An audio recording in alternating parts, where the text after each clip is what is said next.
Tony Stark से लेकर रजनीकांत सारे ईस्टर एग बस एक वीडियो में।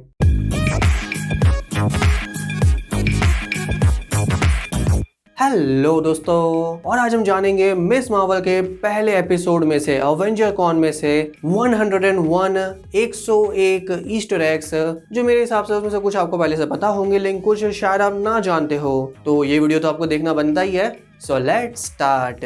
शुरुआत करते हैं इंट्रो टाइटल से, जहाँ पे हमें डॉक्टर स्ट्रेंज भी देखने को मिलता है और ये वही वाली फुटेज थी जो doctor strange 2 multiverse of madness से ली गई है। इसी इंट्रो में यहाँ पे मून नाइट को भी ऐड कर दिया गया है जो इससे पहले का MCU शो था। स्टार्टिंग के सीन में हमें एक नोट दिखाया जाता है जहाँ बताया जाता है कि कैप्टन मार्वल इन जगहों पे देखने को मिली है, जैसे बीचेस, अरेना, एलिस, जो हमें समझ भी आता है कि कमाला ये सब क्यों ढूंढ रही होगी, क्यों वो कैरल के बारे में और जानना चाहती है, क्योंकि वो उसकी सबसे बड़ी फैन है और अल्टीमेटली वो उससे मिलना चाहती हो। उसकी अपनी मूवी में हमें कैप्टन अमेरिका की शील्ड टूटी हुई भी दिखाई गई थी, जो मूवी में भी होता है। थैनोस की तलवार की वजह से कैप्टन अमेरिका की शील्ड टूट जाती है। वहीं मूवी में कैप्टन मार्वल की एंट्री से पहले हमें एक एयरफोर्स का जेट दिखाया जाता है, जो एक ईस्टर एग था कि कैप्टन मार्वल पहले एयरफोर्स की मेंबर थी। कैप्टन मार्वल की एक ब्लैक और रेड कॉस्ट्यूम दिखाई जाती है जो उस टाइम से ली गई थी जब उसे मिस मार्वल बुलाया जाता था कॉमिक्स में। वहीं पे यहाँ पे एक जगह पे लिखा हुआ है द फ्यूचर इज फीमेल, जो एक छोटा सा हिंट है कि मार्वल में आगे जाके फीमेल सुपर हीरोज और ज्यादा आने वाली है। वहीं पे हमें यहाँ पे एक बर्ड की फोटो भी देखने को मिलती है जो मिस मार्वल की कॉमिक्स में एक कैरेक्टर रह चुका है। फिर हमें ये भी बताया जाता है कि उसे ये सब जानकारी स्कॉट लैंग के पॉडकास्ट से मिली है, जिससे हमें ये पता चलता है कि वो बस इस यूनिवर्स में एक बड़ा सेलिब्रिटी बन चुका है। एक हमें यहाँ पे एक और फोटो देखने को मिलती है जो ऐसा लग रहा है कि वो हेला हो सकती है, क्योंकि हम जानते हैं कि न्यू एसगार्ड यहाँ पे दिखेगा जहाँ पे एक हेला का प्ले भी होगा और उसमें हमें दिखाया जाएगा थॉर रैग्नारोक की कहानी जब हेला पहली बार थॉर से मिलती है। फिर हम उसकी मूवी में ये भी देखते हैं कि स्कॉट का हाथ भी टूटा हुआ है, जो शायद ऐसा हो सकता है कि स्कॉट ने बताया हो कि उस फाइट के दौरान उसका हाथ सच में टूट गया था। उसकी मूवी में हम उसके दोनों दोस्त ब्रूनो और नाकिया को भी देखते हैं और उसके भाई आमिर को भी। वहीं पे यहाँ पे कैरल डेनवर्स के सीन में हमें दिखाया जाता है एक कैरल कॉप्स का पोस्टर, और Carol corps basically Captain Marvel के फैंडम को कहा जाता है। वो लोग, वो लड़कियां जो कैप्टन मार्वल को काफी पसंद करती है और वो एक तरह से दिखाना चाहती है कि कैसे फीमेल सुपर हीरोज को कॉमिक्स में रिप्रेजेंट किया जाए। कमाला ये भी बताती है कि उसकी नेक्स्ट वीडियो में वो बताएगी कि थॉर कैसे एक गेमर हो सकता है, जो हमें वैसे ही पता ही है कि जो 5 साल बीते थे वहां पे थॉर एक गेमर ही था। वहीं पे उसके चैनल पे यहाँ पे 2 ही सब्सक्राइबर थे, जो पॉसिबली हो सकता है कि वो होंगे उसके दोस्त ब्रूनो और नाकिया। उन दोनों के ही कमेंट हमें उसकी वीडियो पे देखने को मिलते हैं, जहां ब्रूनो का कमेंट तो काफी बढ़िया होता है। वहीं पे उसके यूट्यूब चैनल पे एक और वीडियो हमें देखने को मिलती है जहां पे बताते हैं कि एंटमैन और वास्प पेरिस में वैकेशन कर रहे हैं। तो ऐसा लग रहा है कि सिर्फ एंटमैन नहीं, दोनों ही ये जोड़ी, ये सुपर हीरो जोड़ी है, वो इस यूनिवर्स में काफी पॉपुलर हो चुकी है। फिर यहाँ पे एक और वीडियो थी जहाँ पे लिखा हुआ था बिटन बाय रेडियोसिव फेमिनिस्ट, जहाँ पे एक तरह से वो गेस करने की कोशिश कर रही है कि कैसे कैरल डेनवर्स को उसकी पावर मिली होगी। और बिटन बाय का मतलब आप समझ ही सकते हो कि वो एक स्पाइडरमैन रेफरेंस है कि कैसे स्पाइडरमैन को कॉमिक्स में एक मकड़ी के काटने की वजह से, बिट करने की वजह से उसको अपनी पावर मिली थी। फिर आगे जाके यूसुफ खान और उसके बेटे आमिर खान का जो सीन हमें दिखाया जाता है वो डायरेक्टली लिया गया था कॉमिक से ही। Amir, if you don't stop praying long enough to put some food in your mouth, one day you will starve to death. फिर हम आगे जाते हैं उसके ड्राइविंग टेस्ट पे, जहाँ पे उसके रेडियो पे गाना चल रहा था, उसका नाम है डिस्को गली, जो बनाया है बॉम्बे बीट्स ने। और यहाँ पे जो कमला टी शर्ट पहनती है उस पे आप कैप्टन मार्वल, वास्प और वल्करी को देख सकते हैं, वही फीमेल सुपर हीरोज जिसको वो आइडलाइज करती होगी। फिर हम आ जाते हैं उसके हाई स्कूल पे, जहाँ पे हमें जो सारे टीचर के नाम देखने को मिलते हैं वो सब भी बेसिकली वो कॉमिक बुक क्रिएटर्स है या राइटर्स है जिन्होंने मिस मार्वल की इनिशियल कॉमिक्स पे काम किया था। स्कूल में फिर हम देखते हैं कि ब्रूनो यहाँ पे नाकिया को पैसे दे रहा है, जो एक तरह से उन दोनों के बीच में बैट लगी थी कि कमाला के आपने ड्राइविंग टेस्ट में पास होगी कि नहीं होगी, और नाकिया यहाँ पे जीत गई। कमाला के टीचर इसी सीन से पहले उसे कमीलिया बुलाते हैं, जो एक तरह से ये दिखाने का तरीका था कि कैसे वहाँ पे देसी नामों को या फॉरेन नामों को वहाँ के लोग अपने नाम के हिसाब से थोड़ा शॉर्ट बना देते हैं या चेंज कर देते हैं ताकि वो उसे आसानी से प्रोनाउंस कर पाए। आगे फिर कमाला जो काउंसलर से मिलती है उसका नाम होता है जी विल्सन, और ये वही कॉमिक बुक राइटर का नाम है जिसने मिस मार्वल की कॉमिक को क्रिएट किया था। बेसिकली इस कैरेक्टर के पीछे जो मेन औरत थी वो थी जी विल्सन, जी विलो विल्सन। फिर यहाँ पे यही काउंसलर उसे यहाँ पे एक मुलान मूवी का डायलॉग बोलते हैं, who is the girl I see. और मुलान जिसको नहीं पता वो भी एक डिज्नी की ही प्रॉपर्टी है, और जैसा हम जानते हैं मार्वल भी डिज्नी का ही है। आगे कमाला के पास जो बाइक हेलमेट होता है वो भी कैप्टन मार्वल से इंस्पायर्ड है। फिर ब्रूनो एक बार बताता है कि कमाला अपनी मॉम को डार्थ वेडर मानती है, जो एक दूसरी बार रेफरेंस आया है किसी स्टार वॉर्स मूवी का एक मार्वल मूवी के अंदर। पहले के रेफरेंसेस आपने यहाँ पे स्पाइडरमैन होमकमिंग में देखे होंगे। कमाला के बैग में हम यहाँ पे अवेंजर्स का और एक कैप्टन मार्वल का लोगो और स्टिकर भी देख सकते हैं। फिर कमाला यहाँ पे अपने जो सुपर हीरोज को इमेजिन करती है उसमें से एक बार वो नाम लेती है स्टीम पंक कैप्टन मार्वल का। स्टीम पंक का बेसिकली मीनिंग होता है कि अपने सुपर हीरोज को इस हिसाब से कस्टमाइज कर देना कि अगर वो पुराने जमाने में होते तो वो कैसे दिखते हैं। और स्टीम पंक कैप्टन मार्वल का ऐसा एक कॉस्ट्यूम मैंने देखा कि ऑनलाइन भी अवेलेबल है। फिर एक जगह पे वो कैप्टन मार्वल और डॉक्टर स्ट्रेंज को मर्ज भी कर देती है। और ऐसा एक बार कॉमिक्स में भी हो चुका है जहाँ पे इन दोनों कैरेक्टर्स की बॉडीज एक बार स्वैप हो गई थी, मतलब कैरल डेनवर्स की जो आत्मा है वो चली गई थी डॉक्टर स्ट्रेंज की बॉडी के अंदर। ज़ॉम्बी कैप्टन मार्वल की भी यहाँ पे बात होती है, जो हम जानते ही है कि आगे जाके मार्वल का ज़ॉम्बी शो आने वाला है, तो मे बी वो उसका कोई टीज हो सकता है। और वैसे भी हमने पहले वॉट इफ के अंदर भी ज़ॉम्बीज को देख चुके हैं और कॉमिक्स के अंदर भी जो ये ज़ॉम्बीज की स्टोरी लाइन है ये काफी पॉपुलर रही है। फिर आगे जाके एक बढ़िया सीन आता है जहाँ कमाला एक तरह से अपने बेड पे लेटने की कोशिश करती है और कैमरा एक तरह से अपसाइड डाउन चला जाता है। डायरेक्टर्स ने बताया कि ये शॉट क्रिएट करने के लिए जो रिग बनाई गई थी उसको बनाने में 15 दिन लगे थे और इस सीन को शूट करने में 20 से ज्यादा टेक भी लगे।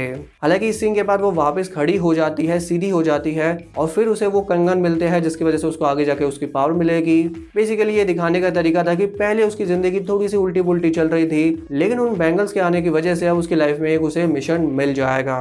और वैसे अगर आपने नोटिस नहीं किया तो कमाला के भाई का नाम था आमिर खान और एक इंटरव्यू में ईमान विलानी जो कमाला खान का रोल करती है उन्होंने ये बताया कि उनके फेवरेट बॉलीवुड एक्टर है आमिर खान ही। और उन्होंने यहाँ पे यही एक रोल नहीं किया है, वो एक्टर ने और आगे जाके जो बाकी के एक्टर आएंगे इस शो के अंदर वो हमें अवेंजर्स कॉन में भी देखने को मिले, भले एक कॉस्ट्यूम के अंदर छुपे हुए हैं। वहीं पे कमाला की नानी जिस बॉक्स में उसे उसका सामान भेजती है वो था मिल्क टॉफी नाम की एक चॉकलेट का बॉक्स जो पाकिस्तान की एक शायद पॉपुलर कोई कैंडी रही होगी। वहीं पे जो हमें टाइटल सॉन्ग देखने को मिलता है वो लिया गया है ए आर रहमान के सॉन्ग ओ ननबा से।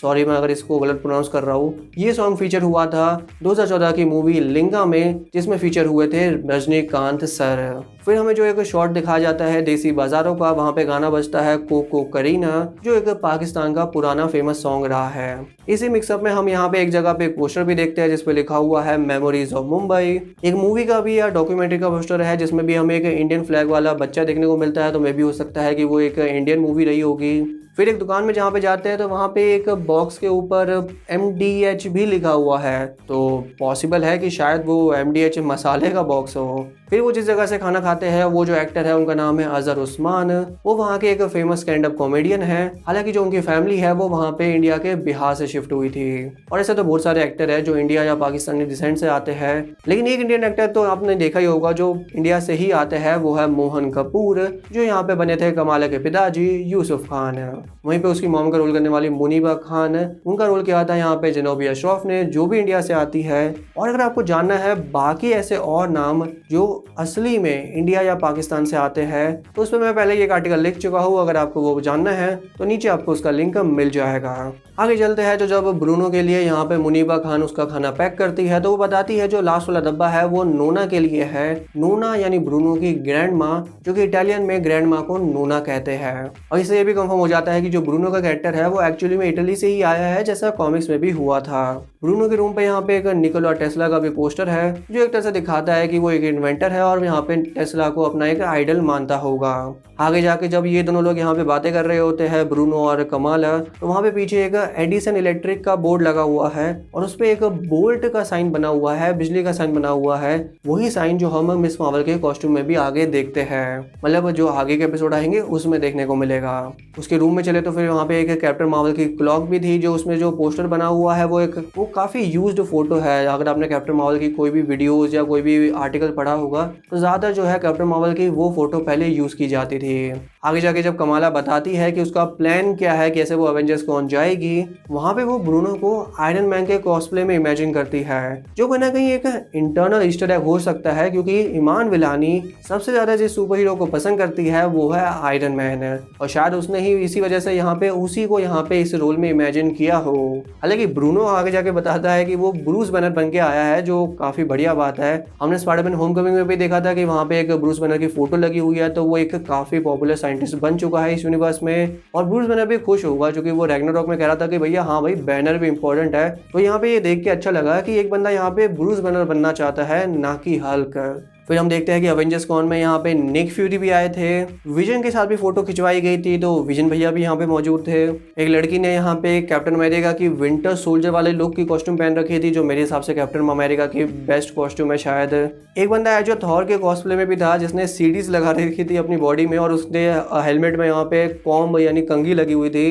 बढ़िया ही है, मतलब अगर कभी मुझे भी सस्ते में कॉस्प्ले करना होगा तो मैं भी कंघी लेकर और सीडी लेके 100-200 रुपये में अपना थॉर का कॉस्ट्यूम बना सकता हूँ। इसी एवेंजर्स कॉन में वैसे जो थीम बज रही थी वो वही वाली थीम है जो हमें सुनने को मिलती है captain America the first Avenger में, जब कैप्टन अमेरिका टूर कर रहा होता है बॉन्ड्स के लिए पैसे इकट्ठा करने के लिए। और इसी से ये चीज़ कनेक्ट होती है कि ये एवेंजर्स कॉन जहाँ पे हो रहा था वो थी वही लोकेशन जहाँ पे था कैंप ली हाई, वही जगह जहाँ पे स्टीव रॉजर्स ने ट्रेनिंग की थी। और आगे जाके विंटर सोल्जर में नताशा और स्टीव रॉजर्स वहाँ पे जोला से मिलने आते हैं। हालांकि उस टाइम पे वो लोकेशन डिस्ट्रॉय हो जाती है, बट अब इसे ऐसा लग रहा है कि रिक्रिएट कर दिया गया है, रीबिल्ड कर दिया गया है। वैसे ये वही जगह थी जहाँ पे आयरन मैन और कैप्टन अमेरिका टाइम में पीछे जाते हैं स्पेस स्टोन को लेने के लिए। और ये कैंप ली हाई का मेंशन वैसे व्हाट इफ के 5वें एपिसोड ज़ॉम्बीज वाले एपिसोड में भी हुआ था, मतलब वही जगह जहाँ पे वो सारे सुपर हीरोज एंड में मिलते हैं। इसी एवेंजर्स कॉन में अगर देखें तो यहाँ पे बड़े बड़े स्टैंडी भी लगे हुए थे कुछ सुपर हीरोज के, जैसे मैंने देखा आयरन मैन का था, नताशा का था, डॉक्टर स्ट्रेंज का भी था और स्कारलेट विच का भी। एक लड़की यहाँ पे गमोरा भी बन के आई थी, तो ऐसा लग रहा है कि इन लोगों को यहाँ पे गार्डियंस ऑफ द गैलेक्सी के बारे में भी काफी पता चल चुका है। हमें एक हिप्पी डॉक्टर स्ट्रेंज कॉस्ट्यूम भी देखने को मिली, कुछ लड़कियां भी देखने को मिली जिन्होंने आयरन मैन गर्ल्स वाली कॉस्ट्यूम पहन रखी थी आयरन मैन 2 वाली मूवी से, वही बैकग्राउंड डांसर जो आयरन मैन की एंट्री पे नाच रही थी। एक औरत भी देखने को मिली जो यहाँ पे थॉर के मग बेच रही है, जिसमें लोग आगे जाके मस्त चीजें पी सकते हैं, वही चीज जो थॉर को पसंद है। एक फोटो भी देखने को मिलती है जहाँ पे अमेरिकाज एस को दिखाया जाता है, जो वैसे होना भी था और हम जानते हैं कि उसका मेंशन एंड गेम में भी एंटमैन ने ही किया था। तो ऐसा लग रहा है कि ये चीज जो जनता को पता चली होगी वो स्कॉट लैंग के पॉडकास्ट से ही पता चली होगी। इसी कन्वेंशन में यहाँ पे एंटमैन और वास्प के टॉयज भी काफी बिक रहे थे, कई लोगों ने पहने भी थे बैकग्राउंड में, जो ये फिर से हमें बताता है कि ये दोनों शायद बहुत ही फेमस पर्सनैलिटी बन चुकी है अब MCU के अंदर। फिर हमें एक म्यूरल देखने को मिलता है जहाँ पे हम नताशा और आयरन मैन को देखते हैं, नीचे लिखा हुआ है thank you for your sacrifice. यहाँ पे नताशा के सैक्रिफाइस को देखकर उसका मेंशन देखकर मुझे काफी अच्छा लगा। वैसे एंटमैन के पीछे हमने एक ड्रैक्स का स्टैंडी भी देखा, जो थोड़ा अजीब बात है क्योंकि ये वाला जो ड्रैक्स का लुक है वो कॉमिक्स वाला है। मे भी हो सकता है कि उन्हें ज्यादा ड्रैक्स के बारे में पता ना हो, बट समझ तो आता है कि मेन ये एक कॉमिक्स से लिया गया ईस्टर एग है। फिर एंटमैन के सेक्शन में हम देखते हैं वो शिप वाला सीन जहाँ पे वो पानी के अंदर बड़ा हो चुका था, वही चीज़ जो हमने देखी थी Antman and the Wasp movie के अंदर। फिर एक बंदा है जिसने यहाँ पे पीटर क्विल के ऊपर एक स्टोरी लिखी है, लेकिन यहाँ पे उसने उसको स्टार बॉय बोला है, जो भी एक इंटरनल जोक है, जो कि बार बार गार्डियंस ऑफ द गैलेक्सी में रेफरेंस किया गया था कि किसी को भी यहाँ पे स्टार लॉर्ड का नाम सही से याद नहीं रहता, कोई उसे स्टार प्रिंस बुला देता है कभी, और यहाँ पे उसे बुला दिया गया स्टार बॉय। एक कॉमिक बुक भी देखने को मिलती है जहाँ पे लिखा हुआ है जाइंट साइज कॉमिक, जो एक रेफरेंस था कि एंटमैन भी जाइंट साइज का बन सकता है। एक टी शर्ट भी दिखा जिसमें लिखा हुआ है एसगार्डियन प्राइड। प्राइड से यहाँ पे मतलब समझ ही आता है प्राइड मंथ से, बेसिकली वो महीना जब LGBTQ कम्युनिटी उनकी चॉइसेस को दुनिया यहाँ पे एक तरह से एक्सेप्ट करती है। और एसगार्ड से उसका कनेक्शन हमें समझ भी आता है क्योंकि वहाँ की जो किंग है वो है वैल्करी, जो अपने लिए एक क्वीन ढूंढ रही है, जो ये बताता है कि वो एक बाइसेक्सुअल कैरेक्टर है। फिर हमें यहाँ पे कैप्टन अमेरिका का एक और एक्शन फिगर देखने को मिलता है, जो ऐसा लग रहा है कि शायद वो अवेंजर्स वाली वीडियो गेम से लिया गया है। एक पोस्टर भी देखने को मिला जहाँ पे लिखा हुआ है I can do this all day, जो कैप्टन अमेरिका का फेवरेट डायलॉग है। फिर ब्रूनो और कमाला जहाँ से पॉपकॉर्न खरीदते हैं, वो स्टार्टिंग में देखने में ऐसा लगता है कि शायद वो मीक हो सकता है थॉर वाला, लेकिन बाद में कंफर्म होता है कि ये एंट्स है और ये जो पॉपकॉर्न की दुकान है उसका नाम है एंट स्नेक्स है। ग्रूट की भी एक टी शर्ट देखने को मिली जिसके लिखा हुआ है मिस्टर ट्री, मतलब इन लोगों को अभी भी ग्रूट का सही नाम नहीं पता। एक टी शर्ट पे यहाँ पे ब्रिंग द थंडर भी लिखा हुआ है, जो समझ ही आता है कि वो थॉर का टी शर्ट होगा, और छोटा मोटा रेफरेंस भी उन्होंने कर दिया यहाँ पे थॉर लव एंड थंडर के बारे में। एक बंदा यहाँ पे ट्रेवल टू न्यू एसगार्ड के ब्रोशर भी बांट रहा है, जो हमने लव एंड थंडर में भी देखा कि अब न्यू एसगार्ड जो है वो एक बढ़िया ट्रेवल लोकेशन बन चुकी है और लोग वहाँ पे घूमने जाया करेंगे। एक लड़की ने आगे जाके फिर यहाँ पे मेंटिस का कॉस्प्ले भी किया है। फिर एक लड़की यहाँ पे श्यूरी के कॉस्प्ले में भी दिखी। आगे फिर हमें पता चलता है कि जोई भी यहाँ पे कैप्टन मार्वल के कॉस्प्ले में हिस्सा लेने वाली है, और जो उसका वाला कॉस्ट्यूम है वो ज्यादा कनेक्ट होता है मिस मार्वल वाले कॉस्ट्यूम से जो कॉमिक्स के अंदर था। मतलब वो टाइम जब कैरल डैनवर्स कैप्टन मार्वल नहीं थी, उसे सब लोग मिस मार्वल बुलाते थे। बाकी तो फिर आपने ये थ्योरी सुनी होगी कि कमाला जो बैंगल पहनती है उनका कनेक्शन में भी क्री से हो सकता है, वही दुनिया जहाँ से कैप्टन मार्वल निकल के आई थी। तो ये भी एक बढ़िया थ्योरी हमें यहाँ से थोड़ी बहुत उसके लुक से कंफर्म होती हुई दिख गई। बाकी ये कोई ईस्टर एग नहीं है, लेकिन जब कमाला अपनी पावर्स को दिखाती है तो उसके बाद यहाँ पे पीछे एक आदमी अजीब तरीके से नाच रहा होता है, तो मुझे बस वो देख के काफ़ी अच्छा लगा, तो मैं बस आपको वो दिखाना चाहता था। आगे जो फिर हमें आउटरो में सॉन्ग देखने को मिलता है वो गाया है ईवा बेशी ने। उस सॉन्ग का नाम है रोजी और ये सिंगर जो है वो पाकिस्तान से आती है। और फिर एंड में आ जाता है पोस्ट क्रेडिट सीन, जहाँ पे हमें देखने को मिलता है डिपार्टमेंट ऑफ डैमेज, वही ऑर्गेनाइजेशन जिसने यहाँ पे स्पाइडरमैन को नो वे होम में पकड़ा था, और यही ऑफिसर अब ऐसा लग रहा है कि वो मिस मार्वल के केस पे काम करेंगे।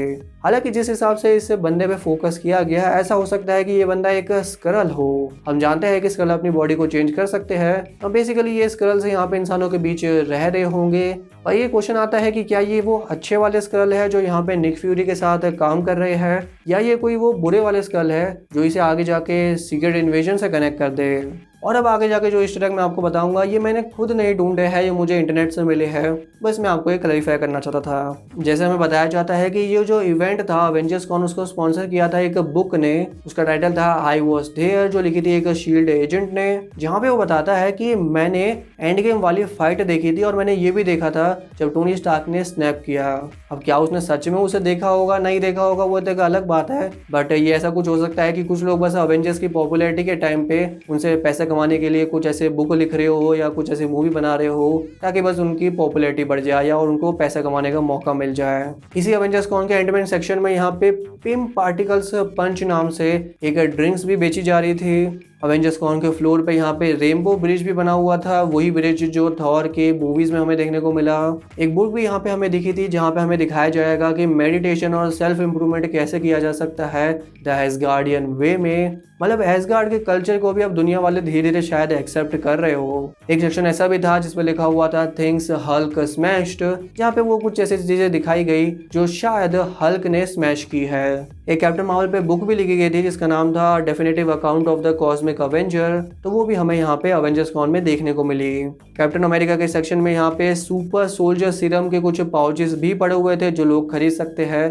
गार्डियंस ऑफ द गैलेक्सी के सेक्शन में यहाँ पे एक ट्रैश पांडा एली भी थी, और ट्रैश पांडा वही नाम है जिससे स्टार लॉर्ड यहाँ पे रॉकेट को चढ़ाता है guardians of the Galaxy volume 2 में। फिर जब यहाँ पे कमाला जोई को बचाती है अपने हाथ को एक्सटेंड करके, ये कॉमिक से लिया गया है क्योंकि कॉमिक्स में वो पहली बार जिस इंसान को बचाती है वो जोई थी। उसके रूम में यहाँ पे एक कैप्टन मार्वल का पोस्टर भी लगा हुआ था जो एक एक्चुअल पोस्टर है जो कैप्टन मार्वल मूवी के प्रमोशन में यूज हुआ था। आगे फिर आउटरो में जो हमें बाकी सारी ग्राफिटी देखने को मिली है वो बेसिकली मिस मार्वल के कॉमिक बुक कवर से ही ली गई थी। फिर एक तरह से जो ये शो का मेन गाना बन चुका है ब्लाइंडिंग लाइट्स, ये गाना भी एक तरह से सिग्निफाई करता है कि जो कमाला को पावर्स मिली है वो एक तरह से लाइट से कनेक्ट ही होती है, क्योंकि हम देखते हैं कि जब वो सारी लाइट्स उस पर पड़ती है तब उसकी ये पावर एक्टिवेट हो जाती है।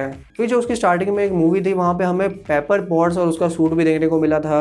वो ये भी बता कि है कि जो उसकी मूवीज आएगी वो हर वेडनेसडे को आएगी, जो एक हिंट था कि मिस मार्वल के एपिसोड भी हर वेडनेसडे को स्ट्रीम होते हैं। शो का जो वैसा टाइटल लोगो था वो भी एक तरह से स्पाइडरमैन इनटू द स्पाइडरवर्स के लोगो से इंस्पायर्ड था। जो शो के डायरेक्टर्स ने भी बताया कि शो में काफी ज्यादा इन्फ्लुएंस लिया गया है स्पाइडरमैन की वो एनिमेटेड मूवी से। सोकोविया अकॉर्ड्स का भी एक जगह मेंशन होता हुआ दिखता है, जो शायद ये सिग्निफाई करता है कि अब सोकोविया अकॉर्ड्स नहीं रहे हैं और लोगों ने भी उनको काफी पसंद नहीं किया है, क्योंकि एंड में जाके तो ये अवेंजर्स को कंट्रोल करने की क्या जरूरत, ये तो वो सुपर हीरोज है जो हमें अपनी जान पे लड़के बुरे विलन से बचाते हैं और आधे लोगों को वापस जिंदा भी कर देते हैं। वहीं आउटरो के अंदर हमें एक ट्रस्ट ब्रो मूविंग कंपनी का ट्रक भी देखने को मिला। ये वही कंपनी है जो हमने हॉकाई के अंदर देखी थी।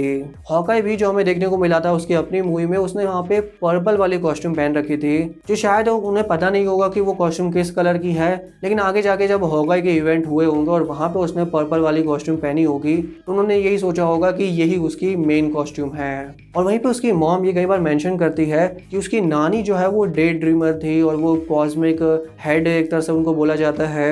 मतलब ये दिखाता है कि शायद जो ये बैंगल्स है या उनका जो कनेक्शन है ये शायद जनरेशन टू जनरेशन आगे चल रहा है, और ये भी हो सकता है कि ये जो पावर्स है ये उसकी नानी के पास भी रही हो, बट शायद उन्होंने उसे उस टाइम पे अप्रिशिएट ना किया हो। लेकिन अब जाके जब ये बैंगल्स कमाला को मिलेंगे तब उन्हें रियली पता चलेगा कि बेसिकली ये कुछ ऐसे गैजेट है जिससे सुपर पावर मिल जाती है।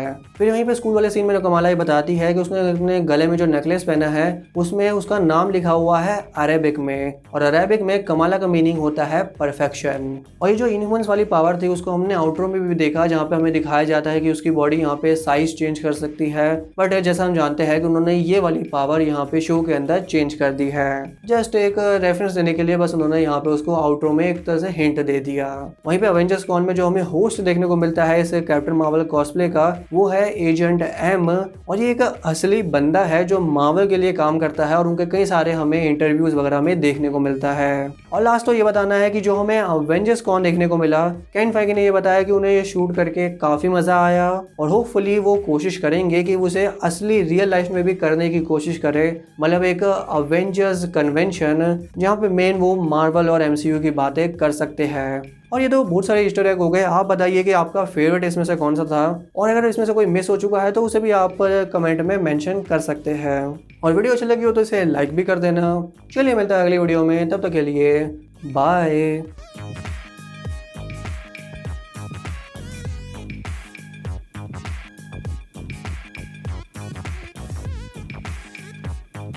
Kamina Kahika, give me my keys.